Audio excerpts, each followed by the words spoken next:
Disutradarai oleh Koji Shiraishi, film horor Jepang satu ini berkisah tentang peristiwa tragis yang dialami keluarga Pak Kamiki setelah pindah ke rumah berhantu.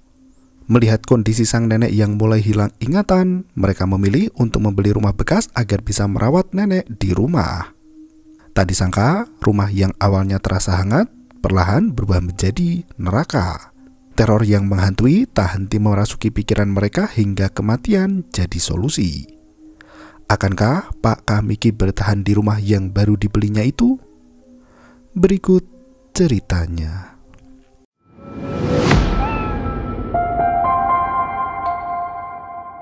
Malam itu, ibu menghampiri kamar Sayuri dengan membawa nampan makanan. Ia membujuk gadis itu untuk ikut makan bersama keluarga seperti dulu kala.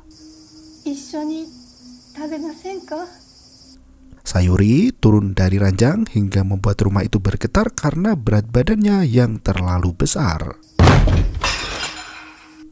Sayuri melempar pintu dengan mangga tebal hingga dentuman terdengar semakin kencang.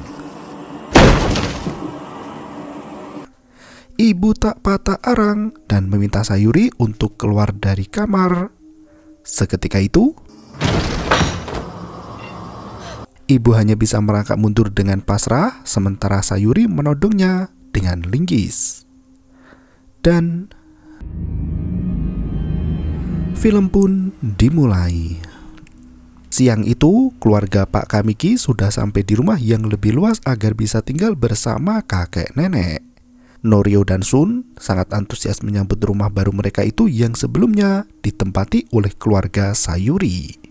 Mereka menikmati pemandangan indah di sekitar rumah, sementara Keiko membantu nenek untuk berjalan memasuki rumah. Sebagai anak perempuan pertama dan anak perempuan satu-satunya, Keiko sangat mendambakan memiliki satu kamar sendiri untuknya. Nenek berteriak kencang jika ia tak mau tinggal serumah dengan wanita asing.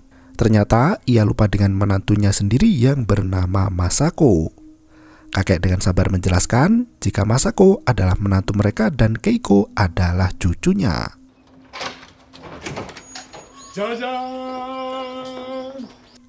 Mereka bergegas masuk ke dalam rumah di mana Keiko langsung memilih kamar tidur untuk dirinya sendiri. Shun tertegun melihat lorong gelap yang mengarah ke kamar mandi. Meski kala itu siang hari, cahaya sama sekali tak nampak menembus lorong. Norio menghampiri adiknya dan membawanya masuk ke kamar bersama di lantai 2. Sebagai anak laki-laki, mereka harus berbagi kamar dan tidur di lantai 2. Shun tampak melihat gudang di luar rumah yang dekat dengan area kebun. Setelah merapikan barang bawaan masing-masing, mereka makan bersama di ruang yang lebih luas dari tempat tinggal sebelumnya. Pak Kamiki menjelaskan mengapa ia memilih rumah besar itu. Selain karena mereka tinggal bertujuh, ia juga ingin menghabiskan waktu bersama keluarga tercinta. Shun tiba-tiba merengek minta pulang ke apartemen kecilnya. Kakek meminta cucunya itu untuk pandai bersyukur karena ayah bisa membeli rumah yang layak untuk tinggal bersama. Pak Kamiki sampai menangis haru mendengar hal itu. Saat mereka asik berbincang sambil makan ramen, nenek tak henti melongok ke lantai 2 dengan pandangan sinisnya.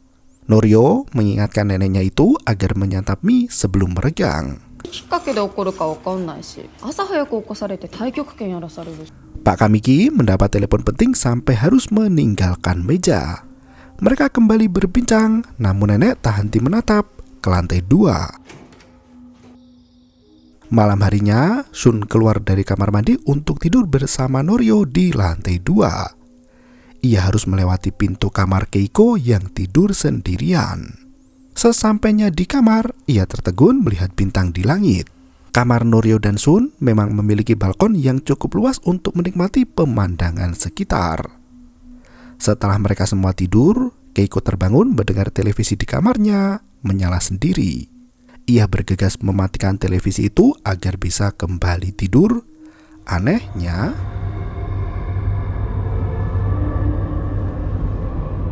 saat pagi menjelang, ibu sudah sibuk di dapur untuk menyiapkan sarapan.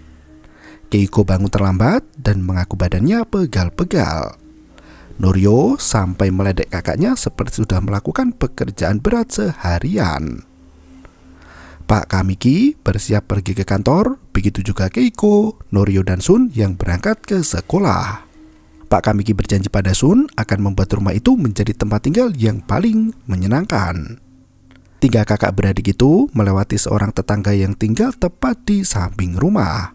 Kakek tampak berolahraga di atas bangunan untuk mendapat cahaya matahari pagi yang menyehatkan.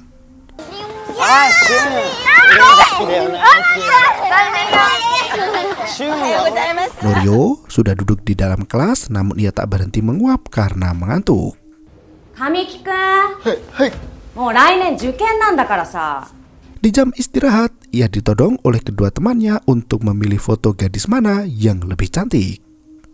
Sumida tampak diam-diam mengamati Norio dari luar kelas. Norio pergi ke kamar mandi untuk cuci muka agar tidak mengantuk. Sumida membuntuti dari belakang dan memberanikan diri untuk menyapa. Ia bertanya apa terjadi sesuatu hal buruk pada Norio karena terlihat lelah seharian penuh. Norio menjelaskan jika ia baru saja pindah rumah ke tempat yang baru. Meski terletak tak jauh dari apartemen lama, namun ia merasa sedikit lelah. Sumida menaruh perhatian lebih pada tempat baru Norio. Ia meminta Norio untuk lebih berhati-hati lagi di rumah itu. Gadis itu tak memberi penjelasan dan langsung lari masuk ke dalam kelas. Malam harinya, Keiko kembali terbangun begitu televisi di kamarnya menyala dengan sendirinya. Ia berusaha untuk mematikan televisi itu, namun tombol remote tidak berfungsi.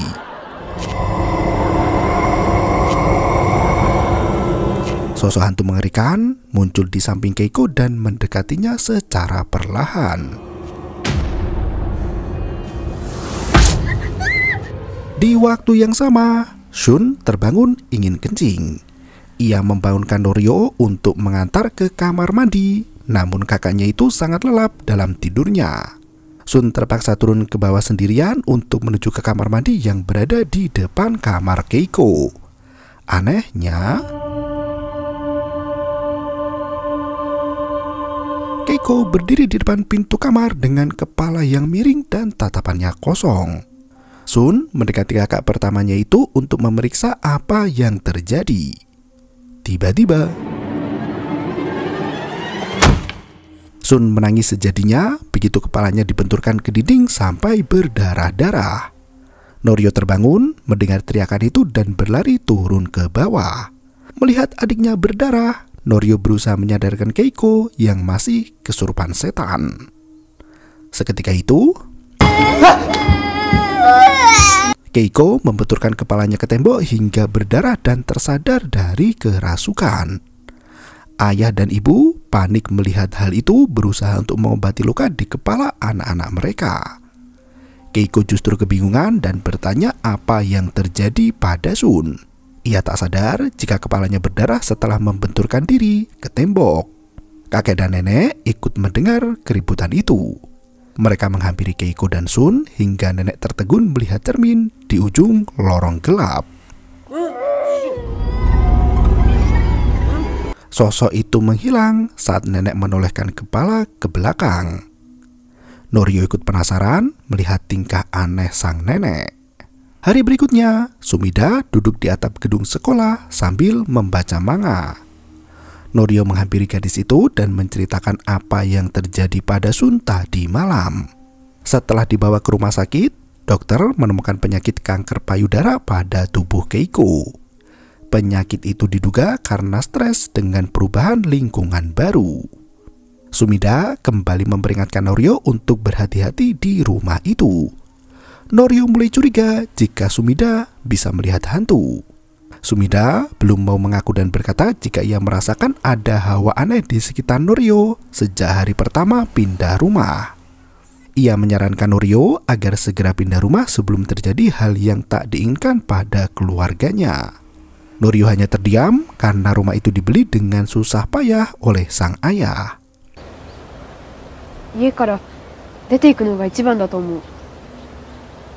Sepulang sekolah, ia melihat ibu tetangga bernama Ichikawa berdiri di depan rumah.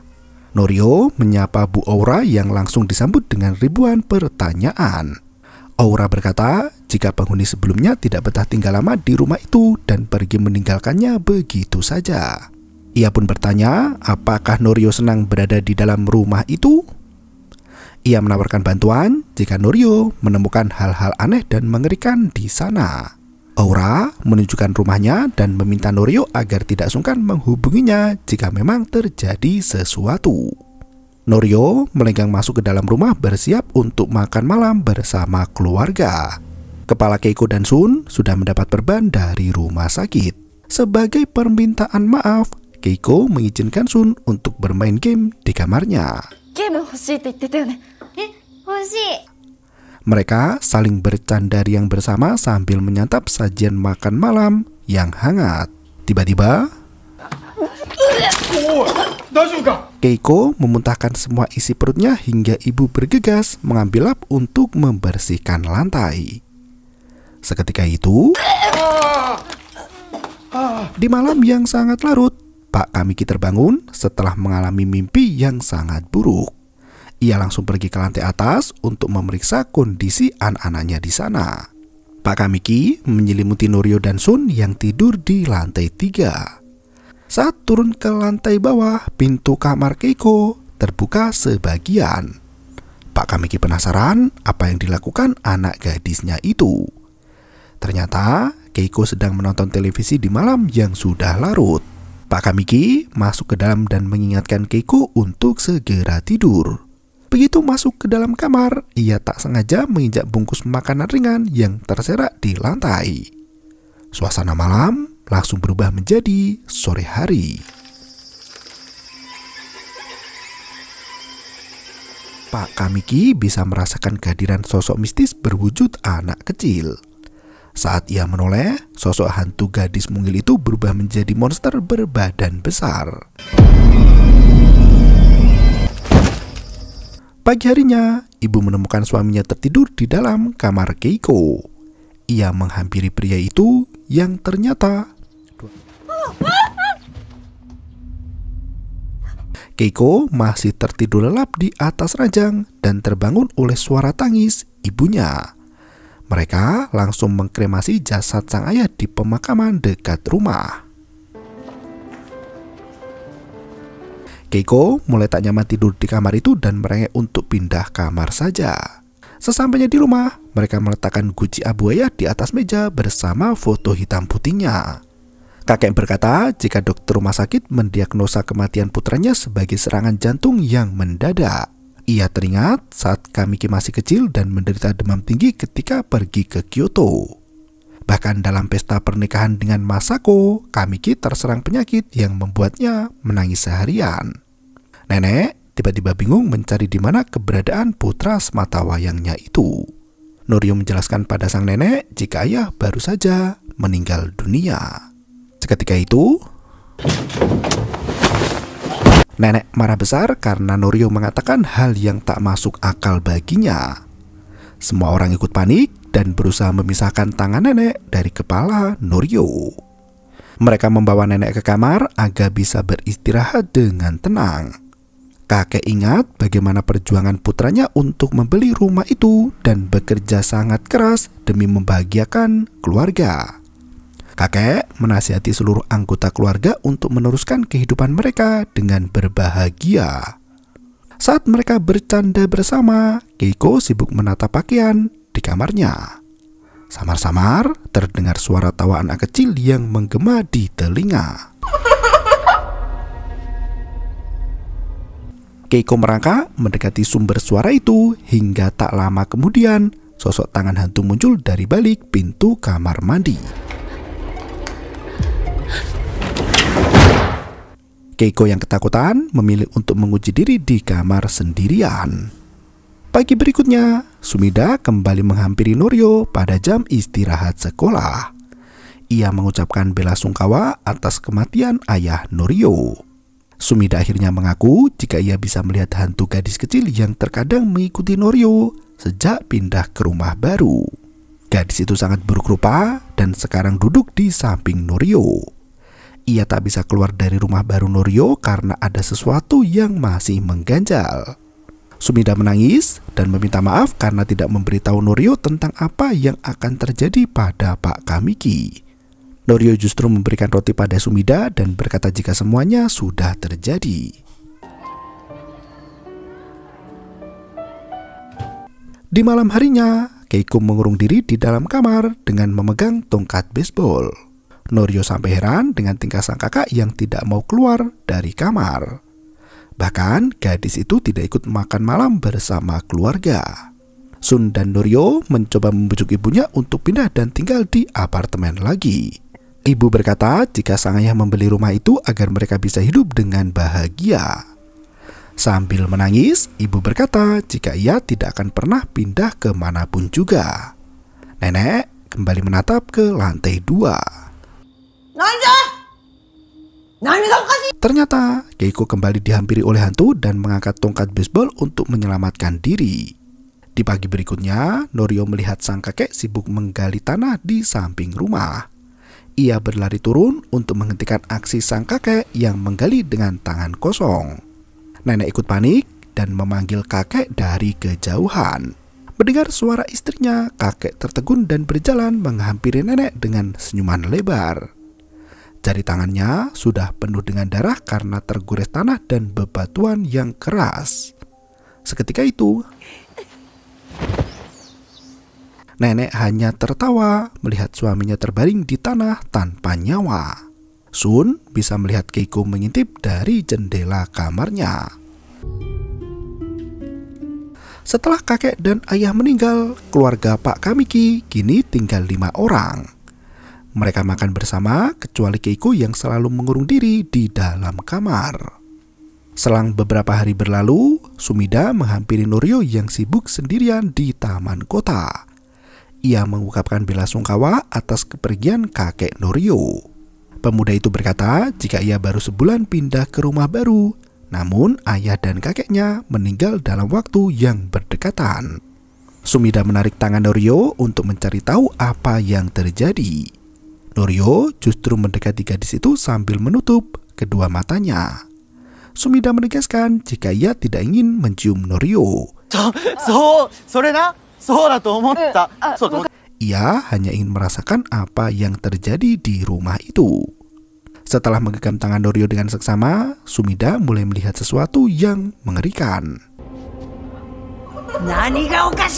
Sosok hantu gadis kecil yang selama ini meneror keluarga Kamiki tampak berdiri di ujung lorong gelap itu.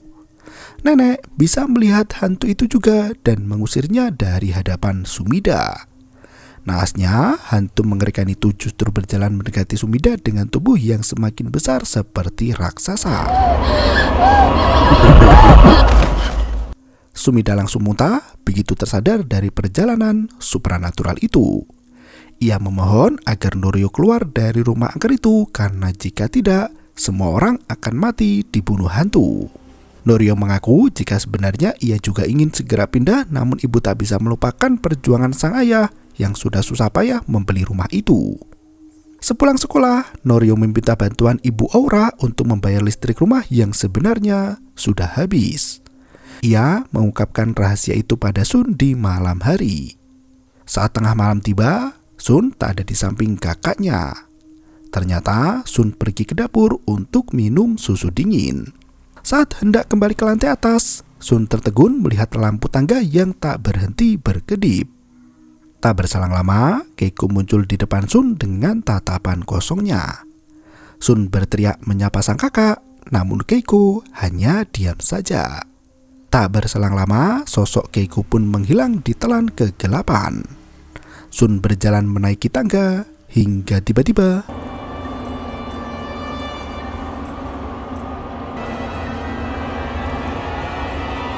sosok Keiko muncul bersama arwah Sun yang telah mati. Mereka berdua menghilang begitu saja tanpa ada alasan yang jelas. Sosok arwah Sun berdiri di dekat ranjang sembari memperhatikan sang kakak yang sedang bermimpi buruk. Seketika itu, Norio terbangun menyadari adiknya tak ada di sana. Ia pun lari mencari keberadaan Sun yang menghilang entah kemana. Norio panik dan berlari kian kemari. Samar-samar terdengar suara Sun dari lantai 3. Saat Norio hendak menghampiri anak itu, tiba-tiba suara dentuman kencang membuat Norio terkejut di mana tubuh Sun terjatuh tepat menimpa meja makan. Norio tak henti menangis ketika Keiko muncul di belakang dengan membawa tongkat baseball. Dalam kondisi kerasukan setan, Keiko mengayunkan tongkat baseball itu tepat ke kepala Norio. Norio berhasil merebut tongkat itu dari Keiko, namun gadis itu langsung ke dapur untuk mengambil pisau.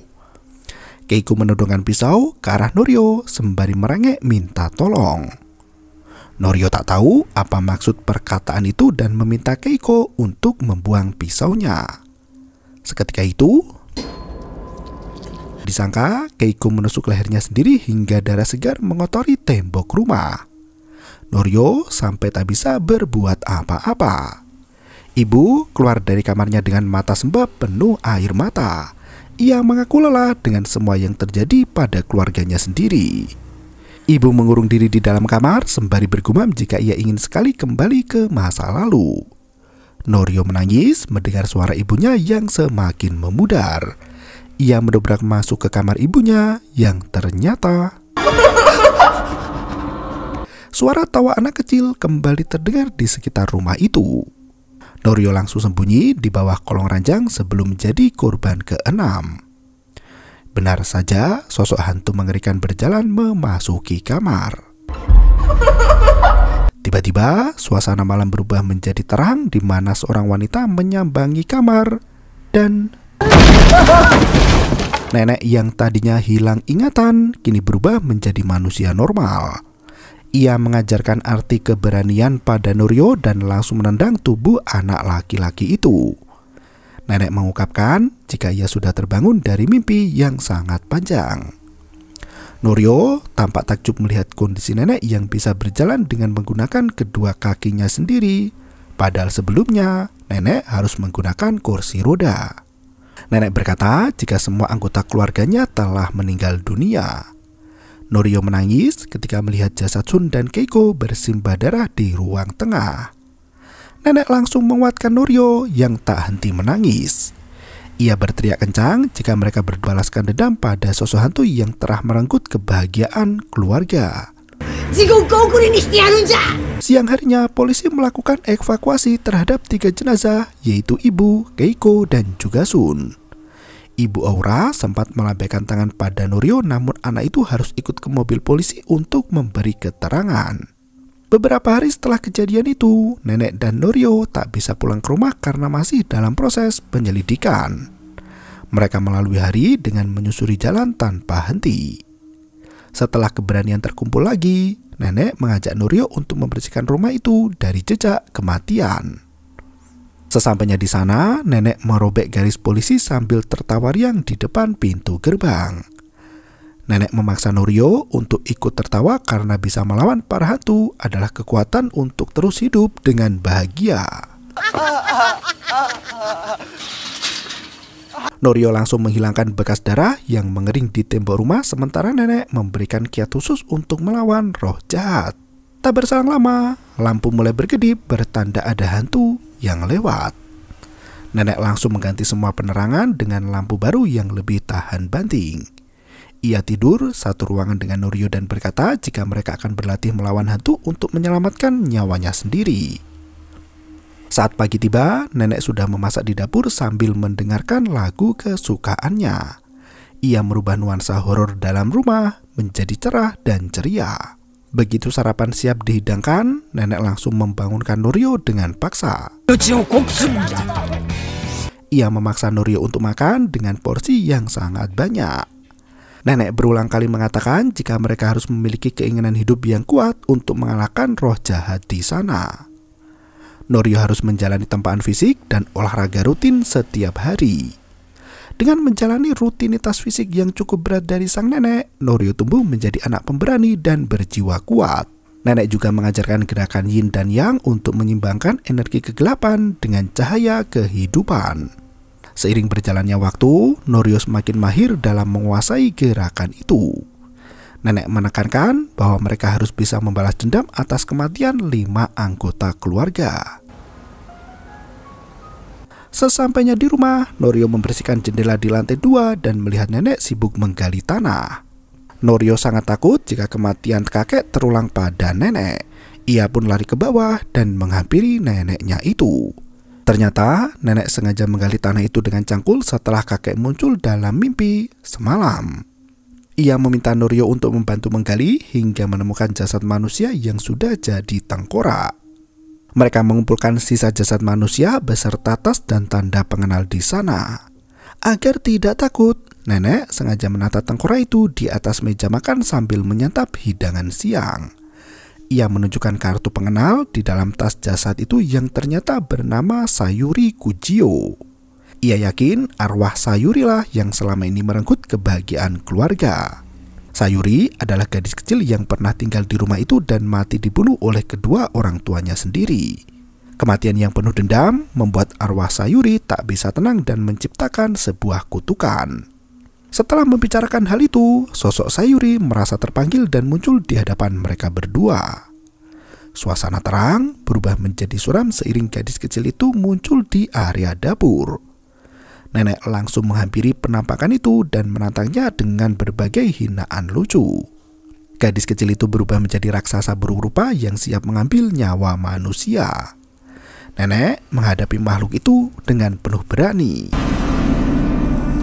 Ia melintasinya begitu saja dan penampakan itu lenyap sebagian. Nenek meminta Norio untuk memaki dengan kata-kata yang lucu agar ketakutan dalam hati mereka ikut pergi. Omangku mama! Benar saja, penampakan Sayuri langsung menghilang begitu Norio memakinya. Nenek dan cucu itu tertawa bersama sembari menikmati hidup meski hanya tinggal berdua saja. Nenek menegaskan bahwa pikiran orang hidup membuat makhluk halus tampak menakutkan. Ia meminta Norio untuk kembali bersekolah esok hari dan melawan segala rasa takut dalam dada. Pagi harinya, nenek mengantar Norio sampai ke gerbang depan. Ibu Aura datang dengan membawa seorang pendeta. Ia yakin pendeta itu bisa mengusir roh jahat yang bersarang di rumah Pak Kamiki. Nenek justru memukuli pendeta itu dan berkata jika ia tidak membutuhkan bantuan. Sesampainya di sekolah, Norio langsung menghampiri Sumida. Di waktu yang sama, nenek membayar detektif untuk mencari alamat rumah keluarga Sayuri Kujio yang baru. Ia melamun sendirian sembari melihat ke arah foto keluarga yang telah meninggal. Rasa sedih itu membuat pikiran nenek buyar hingga ia berada di halaman samping rumah. Nenek melihat sosok kakek yang sibuk menggali tanah sendirian. Kakek berjalan mendekati nenek seperti dulu kala hingga tiba-tiba hantu Sayuri yang bertubuh gemuk memukul kepala sang kakek sampai mati. Sosok kakek kembali muncul dan berjalan mendekati nenek. Kali ini nenek memusatkan pikirannya pada kekuatan untuk terus hidup. Tanpa gentar, nenek menatap ke arah kakek dan berhasil membuktikan keberanian itu pada Sayuri. Ia berhasil menguasai pikirannya lagi dan kembali ke alam nyata. Di tempat lain, Norio dan Sumida berbincang di atap gedung sekolah. Sumida takjub melihat Norio yang baru dan penuh dengan aura positif. Bahkan sosok hantu gadis kecil yang mengikuti Norio pun semakin pudar dan tak terlihat lagi. Norio bercerita tentang kondisi neneknya yang tiba-tiba sembuh dari penyakit demensia. Selama masih ada nenek di sampingnya, Norio yakin semua akan baik-baik saja. Meski begitu, Sumida masih mempunyai firasat buruk. Ia membujuk Norio untuk membagikan lokasi rumahnya. Sumida memberi nasihat agar Norio keluar dari rumah saat merasakan ada hal yang janggal di malam hari. Norio masih merasa tenang dan berkata jika semua akan baik-baik saja. Sore harinya, nenek membuatkan masakan lezat untuk Norio. Ia harus pergi ke rumah detektif dan menyambangi keluarga Sayuri agar bisa membalaskan dendam. Nenek berkata jika Norio takut di rumah sendirian, ia bisa mengantar Norio untuk tidur di hotel saja. Norio justru menolak dan berkata jika ia akan baik-baik saja di sana. Nenek cukup bangga dengan sikap berani cucunya itu. Ia berpesan agar Norio tidak menunjukkan kelemahan pada makhluk halus itu. Jika merasa takut, Norio harus mengatakan sesuatu yang lucu dan tertawa terbahak-bahak. Setelah semua siap, nenek melenggang pergi dengan mobilnya. Norio terpaku melihat rumah berhantu yang sudah merenggut 5 anggota keluarga. Mau tidak mau, ia harus bisa melawan dengan kekuatannya sendiri. Dengan memperagakan gerakan yin dan yang, Norio melangkah memasuki rumah. Di malam yang semakin larut, Norio menunggu neneknya pulang sambil nonton televisi. Ia makan snack sendirian hingga sosok yang dinanti akhirnya muncul juga. Hantu Sayuri berdiri di atas meja dapur sembari memainkan jaringan listrik yang mengganggu televisi. Norio berusaha memberanikan diri dan mengumpat agar Sayuri tidak mengganggunya. Setelah bertepuk tangan 3 kali, penampakan Sayuri kecil pun menghilang. Di waktu yang sama, nenek sudah mendapat alamat rumah keluarga Sayuri yang baru. Ia melesat pergi ke rumah itu untuk membalaskan dendam Sayuri. Di tempat lain, Sumida merasakan ada firasat buruk yang akan menimpa Norio. Ia berlari menuju ke rumah Norio sembari terus melakukan panggilan telepon. Naasnya, Norio sama sekali tidak mengangkat telepon dari Sumida malam itu. Norio sudah tertidur di ruang tengah hingga mendengar suara aneh dari lantai 2. Ia tercekat mendengar suara itu dengan hati penuh ketakutan. Kali ini hantu Sayuri benar-benar menunjukkan jati dirinya yang sebenarnya. Norio berusaha meneguhkan hati dan memaksakan diri untuk tertawa. Gejolak mistis itu sempat terhenti, namun listrik rumah terpejam seketika. Norio bangkit dari tempat duduknya dan melakukan gerakan yin yang. Tiba-tiba, Shun jatuh dari ketinggian menimpa meja makan tepat di samping Norio. Saat ia menangisi kematian adiknya, terdengar suara wanita yang menyadarkan Norio. Ternyata Sumida sudah sampai di rumah Norio dan membangunkan pria itu dari mimpi buruk. Sumida menjelaskan jika ia merasakan firasat sangat buruk, namun Norio tidak mengangkat telepon darinya. Ia terpaksa membobol pintu depan menggunakan palu untuk membawa Norio pergi dari rumah itu. Mengetahui Norio sendirian di sana, Sumida menyeret tangan Norio untuk segera pergi bersamanya. Norio justru menolak dan berkata jika ia akan tetap di rumah untuk menunggu neneknya pulang. Ia meminta Sumida untuk bergegas pergi dari rumah itu, namun Sumida tak mau meninggalkan Norio sendirian di sana. Gadis itu berulang kali mengatakan terlalu berbahaya untuk menyendiri di malam hari. Norio berusaha meyakinkan Sumida bahwa dirinya akan baik-baik saja.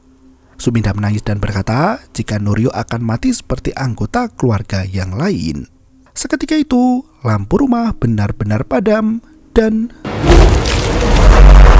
Sumida menghilang di bawah setan yang sedari tadi menunggu momen itu. Sosok Sayuri muncul di depan Norio dan mengayunkan tongkat ke kepala. Untungnya, Norio bisa lari dan keluar dari rumah. Ia hampir tertabrak mobil neneknya sendiri yang baru saja pulang. Norio berteriak histeris hingga nenek terpaksa menampar agar lebih tenang. Norio berkata jika Sumida datang ke rumah dan hilang di bawah Sayuri. Nenek mulai bicara serius dan bertanya apakah Norio jatuh cinta pada gadis itu. Norio pun menjawab jika ia menyukai Sumida. Nenek langsung meminta bantuan Norio untuk menurunkan benda dari bagasi. Tak disangka nenek menculik keluarga Sayuri, yaitu kedua orang tuanya dan juga adik Sayuri. Ia mengikat tubuh 3 manusia itu dan mulutnya ditutupi lakban. Norio sempat menolak membantu karena perbuatan neneknya termasuk dalam kejahatan kriminal. Namun demi menyelamatkan Sumida, Norio akhirnya mendukung kejahatan neneknya itu. Mereka membawa keluarga Sayuri ke dalam rumah kenangan masa lalu. Norio meletakkan sisa jasad Sayuri di depan keluarga itu. Nenek memaksa mereka untuk menceritakan apa yang sebenarnya terjadi pada Sayuri. Mereka masih belum mau bicara dan mengatakan kebohongan bahwa mereka tak tahu apa-apa. Nenek menunjukkan berbagai senjata tajam yang merenggut 5 anggota keluarganya sendiri di dalam rumah itu. Ia meyakini Sayuri telah melontarkan kutukan yang membuat penghuni rumah itu terbunuh. Dengan menahan tangis, Norio berkata jika Sayuri kini menculik temannya yang masih hidup, yaitu Sumida. Agar mereka mau bicara, nenek sengaja menyiksa Sayuri dengan memukul kedua tungkak kakinya menggunakan palu. Ayah dan adik Sayuri sampai mengompol karena ketakutan. Adik Sayuri memohon maaf pada Norio dan mendesaknya untuk menelpon polisi. Nenek langsung memukul kepala gadis itu sampai berdarah. Ibu Sayuri akhirnya mengaku bahwa mereka telah membunuh anak itu. Ia berjanji akan bertanggung jawab atas kematian Sayuri dan mohon untuk dilepaskan. Nenek langsung memukul kepala ibu Sayuri dengan palu. Dengan penuh kemurkaan, nenek mulai menyiksa satu persatu dari mereka dan menusuk bola ayah Sayuri dengan pisau. Nenek berteriak memanggil Sayuri di mana lampu mulai berkedip tak karuan. Sosok Sayuri kecil muncul dalam wujud aslinya dan duduk di kursi dapur. Ia memperlihatkan adegan di masa lalu saat dirinya masih hidup. Kala itu Sayuri kecil tumbuh menjadi anak cantik dan suka menggambar. Adik Sayuri juga suka menggambar, namun ayah lebih tertarik melihat lukisan Sayuri. Ayah mengajak Sayuri untuk naik ke lantai atas dan mulai mengagumi kecantikan gadis buah hatinya sendiri. Sayuri dipaksa untuk memuaskan nafsu becat sang ayah di dalam gudang yang berada di ujung lorong lantai 2. Jika Sayuri berteriak, maka ayah akan memukulnya dengan linggis. Ibu sempat melihat kejadian itu, namun ia memilih untuk pura-pura tak tahu. Sayuri selalu mendapat perlakuan yang sama dari sang ayah hingga memberanikan diri untuk minta tolong pada ibunya. Naas, ibu pura-pura tidak mendengar teriakan Sayuri dan mengajak adik Sayuri untuk menjauh dari anak tangga. Sayuri langsung mengunci diri di dalam kamar dan mengancam hendak bundir dengan gunting. Ia mengurung diri di dalam sana sampai memotong rambutnya sendiri karena sang ayah menyukai rambut itu. Di saat itulah Sayuri mulai menggemukkan badan dan bercita-cita untuk menjadi gadis buruk rupa. Selama bertahun-tahun, Sayuri mengurung diri dan menghabiskan banyak cemilan sampai bungkusnya berserakan di dalam kamar. Ibu membujuk Sayuri untuk keluar dan makan bersama seperti dulu lagi. Sayuri sangat marah dengan keluarganya sendiri dan berniat membunuh mereka semua. Dengan menggunakan linggis, Sayuri memukul kepala ibunya hingga wanita itu merangkak turun ke ruang makan. Adik Sayuri membalas perbuatan kakaknya itu hingga mereka saling bertarung di hadapan orang tua. Ayah mencekik leher Sayuri di mana adik dan ibunya menahan tangan gadis itu sampai mati. Pada akhirnya Sayuri mati di tangan keluarganya sendiri. Setelah menunjukkan jalan hidupnya yang tragis, Sayuri mulai balas dendam pada anggota keluarga. Ia menusuk tubuh sang ayah dari belakang hingga pria itu mati seketika. Sang adik dipukul kepalanya sampai mati dan ibu dicolok matanya sampai buta karena tidak mau tahu saat melihat kejahatan. Meski sudah membalaskan dendam, amarah Sayuri belum terpuaskan. Nenek mengancam hendak membunuh ibu Sayuri jika hantu itu tidak melepaskan Sumida. Sayuri langsung menyerang nenek hingga tubuh nenek menjadi lemah. Norio bergegas menyalakan radio tape untuk melakukan gerakan yin dan yang bersama neneknya. Sumida muncul dari dalam mulut Sayuri dengan teriakan yang memilukan. Mereka bertempur melawan Sayuri di mana nenek melempar linggis sampai menembus dada si hantu wanita. Nasnya, tangan nenek terluka dan mulai menghitam. Nenek meminta Norio untuk tetap kuat dan melawan hantu itu sendirian.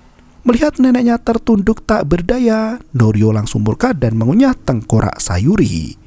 Mulut hantu itu terbuka dan mengeluarkan usus panjangnya. Norio berusaha menarik Sumida dan menghempaskan jaringan panjang itu. Dengan segenap kekuatan, akhirnya Norio berhasil menyelamatkan Sumida dari hantu bengis. Nenek kembali bangkit dan menggunakan seluruh tenaganya untuk menghabisi Sayuri. Sayuri berubah menjadi gadis kecil yang malang dan tak henti menangis. Ibu Sayuri merangkak memeluk gadis itu sambil meminta maaf atas kesalahannya di masa lalu. Sun bersama keluarga Norio datang menjemput Sayuri. Mereka pun hilang ditelan cahaya ilahi. Setelah kejadian itu, mereka kerasukan yang membuat Sayuri langsung menghilang tanpa bekas. Setelah kejadian itu, semua kerusakan yang dibuat Sayuri langsung menghilang tanpa bekas. Bahkan, sosok nenek berubah menjadi demensia lagi seperti sedia kala.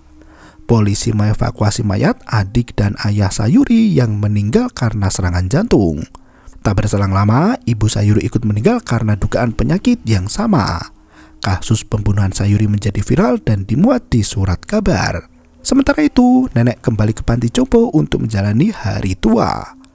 Norio memilih pindah ke apartemen dan rumah Sayuri dibongkar oleh pemerintah.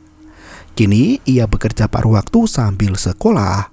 Sesekali Norio mengunjungi neneknya dan mengajaknya jalan-jalan. Sumida turut menemani Norio dan berjanji untuk terus di sampingnya. Tiba-tiba nenek kembali bangkit dan berjanji akan selalu membantu Norio saat hal buruk menerpa. Norio menangis sembari mengucapkan terima kasih. Nenek kembali sakit dan merengek kelaparan. Norio sudah menyiapkan makan malam yang hangat dan mengajak Sumida untuk makan bersama. Mereka pulang dengan hati yang lega dan film pun berakhir. Dengan menciptakan pandangan baru yang berani tentang membalas dendam kepada roh halus, membuat film ini cukup banyak diminati pecinta horor Jepang. Film ini menyajikan beberapa momen gila dan lucu yang layak untuk ditonton. Pada intinya, keberanian merubah cara pandang hidup manusia hingga situasi rumit terasa mudah untuk dilalui. Kehidupan Norio yang indah berubah menjadi malapetaka dengan menempati rumah berhantu. Meski sudah diperingatkan berulang kali, sikap keras kepala mereka membawa mereka ke dalam lubang neraka. Di akhir cerita, Norio kembali ke apartemen dan nenek tinggal di panti jompo seperti dulu kala. Dengan cara itulah mereka bisa berdamai dengan keadaan. Terima kasih dan sampai jumpa. Yo, bermau itu ketarep.